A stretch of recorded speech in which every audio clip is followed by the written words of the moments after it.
Hello, and welcome to today's webinar, Emissions Trading Scheme for the Aviation Sector, Understanding Requirements and Risks. My name is Isabella Stosovic, and I manage the Transport and Logistics Working Group on 2 Degrees, and I'll be your host for this webinar. Thank you very much for joining the webinar today. It's really great to see so many of you online. I'm very pleased to introduce Nicolas Duchesne, who is an environmental consultant at Envisa and a lead auditor at Verifabia. After Nicolas' presentation, there'll be plenty of time to address any questions you might have. You can submit a question at any point during the presentation by typing into the Q&A box on the bottom right-hand side of your screen and pressing send. And if you have any problems with the technology or audio, please use the chat box on the right-hand side to send me a message. From the drop-down menu, you can select to send the message to the host, and then I'll be able to get back to you. So I'd like to hand over to Nicolas now to start this very interesting presentation. Thank you, Isabella, for this short introduction, and thank you everybody for joining.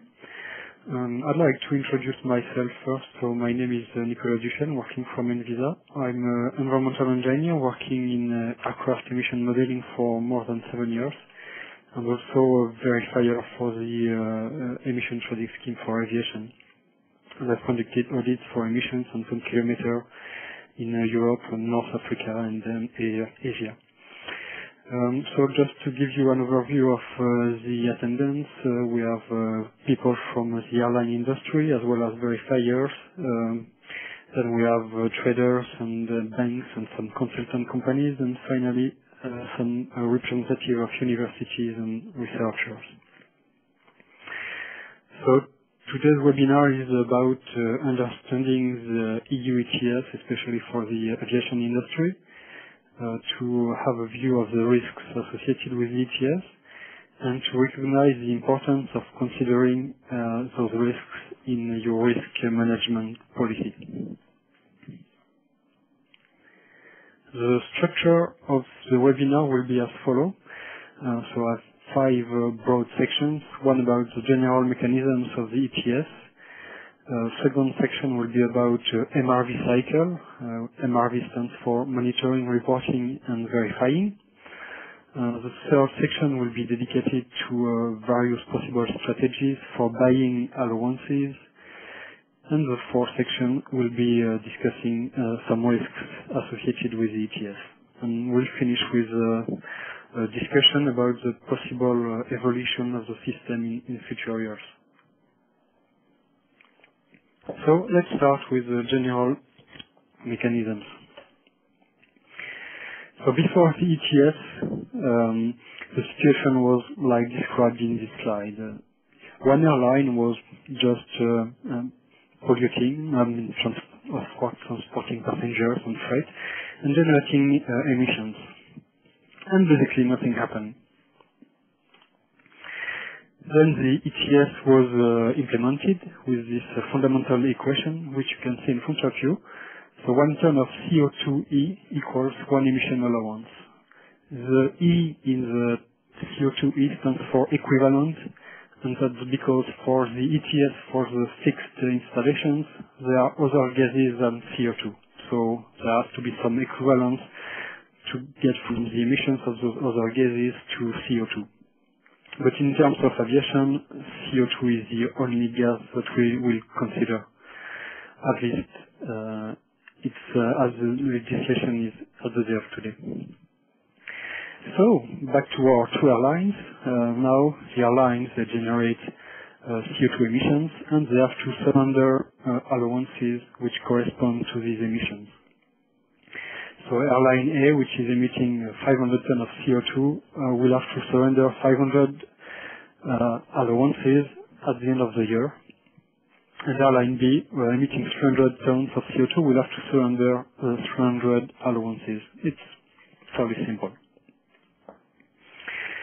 So now if you take the situation described in this new slide, Let's say we take our two previous airlines, which emit respectively 500 and 300 tons of CO2, and let's assume that those airlines, they made provision for 400 allowances.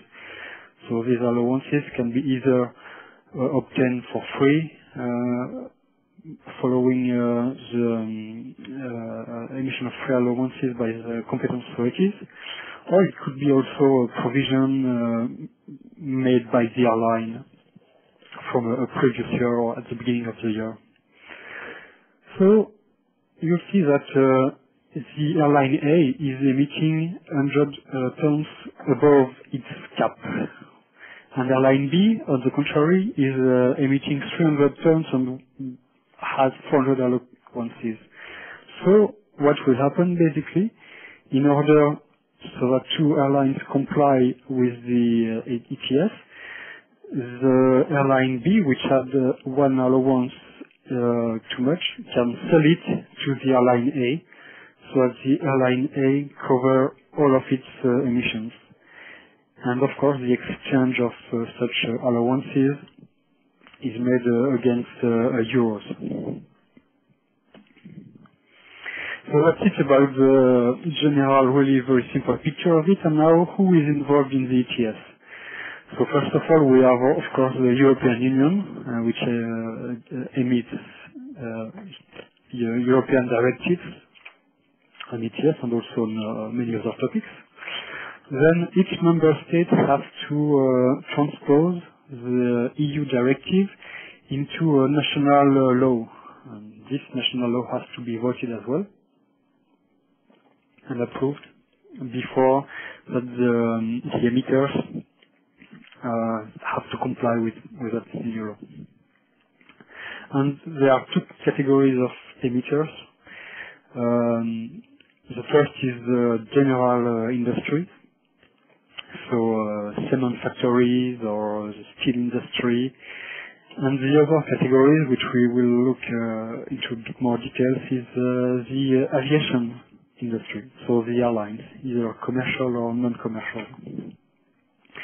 And you have a few other actors in this system. They consist in first the independent auditors, also called verifiers, which have to verify and confirm that the number of tons of CO2 reported by the emitters are correct.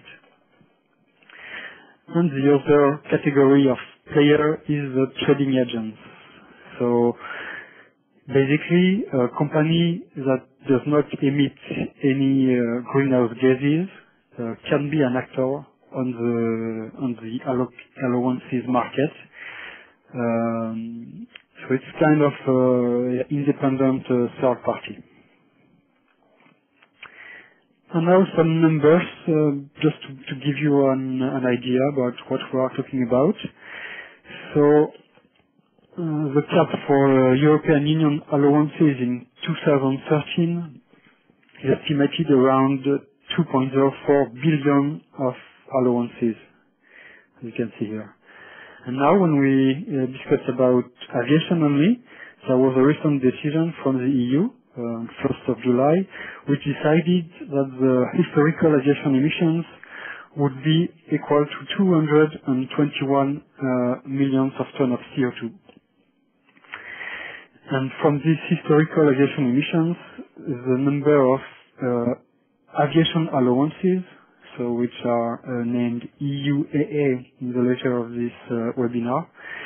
So the aviation allowances for 2012 will be equal to 214 millions, and for the period 2013 to 2020, it will be equal to 210 millions.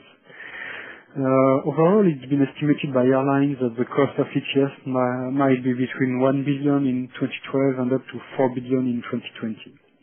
And because those numbers are not so easy to look at without figure, I'll show you a figure in the next slide. So what you can see in front of you now is the total allowances which will be emitted by the European Union, or let's say by member states, under the EU ETS. And the blue column correspond to the EUA, so allocations or allowances for the main ETS, and the red bit of the column correspond to the emissions dedicated to aviation, and so emissions that only people from the aviation sector will be able to use. And so you can see that in 2012 the number of aviation allowances is roughly 10% of the total number of allowances, and in 2020 it will represent 12%. And that's because the ETS is a cap and trade system, which means that there is a cap, so a higher limit of number of allowances which cannot be exceeded. And this cap, so the blue line, is set to decrease by a percentage every year between 2013 and 2020. So overall, the number of total allowances will decrease, and the share of allowances from aviation will increase.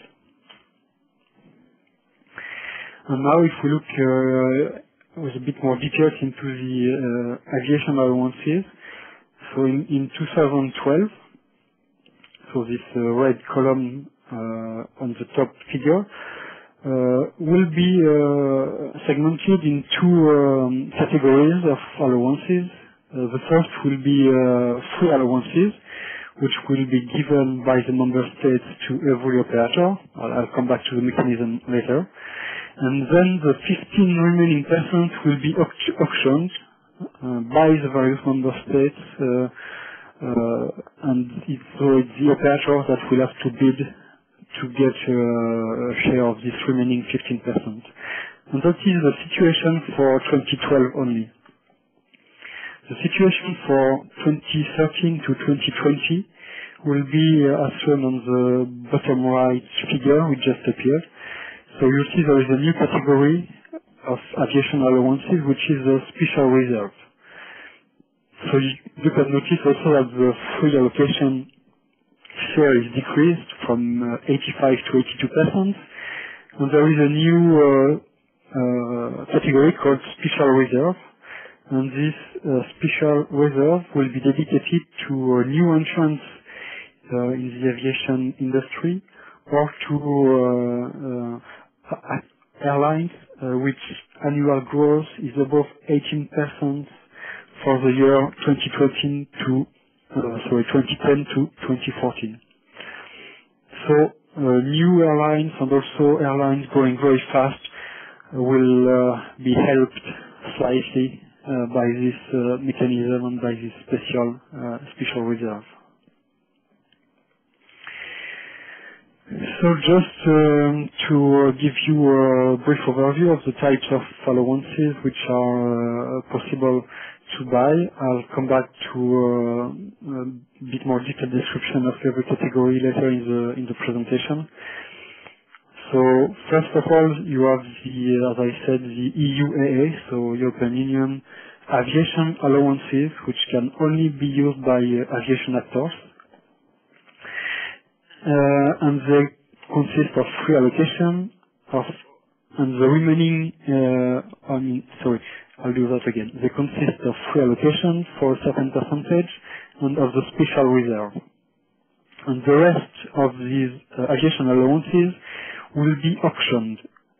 So what does that mean, auctioning? So basically every operator interested in getting some of these allowances will have to make a bid, a hidden bid, on the price per aviation allowances and also on the volume of allowances that this operator wants to get.